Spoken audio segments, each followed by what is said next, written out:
Ang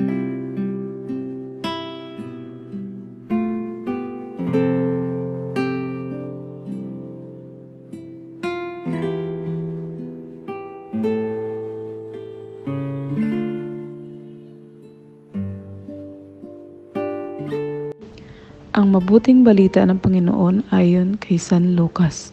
Noong panahong iyon, nagpunta si Jesus sa Capernaum, Galilea. Nagturo siya sa mga tao ng araw ng pamahinga at nagtaka sila sa kanyang pagtuturo.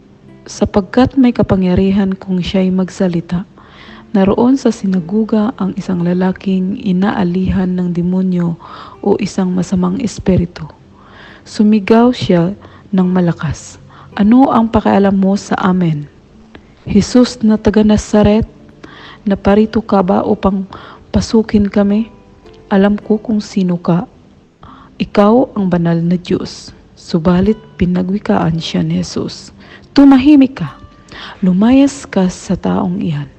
At sa harapan ng lahat, ang taong inilugmok ng demonyo at iniwan nung hindi man lamang sinaktan. Nang gilala silang lahat at nasabi sa isa't isa anong nangyari ng pangungusap ito. Makapangyarihan at mabisa, pinalayas niya ang masamang espiritu at sumunod naman sila. At kumalat ang balita tungkol kay Jesus sa buong lupaing iyon.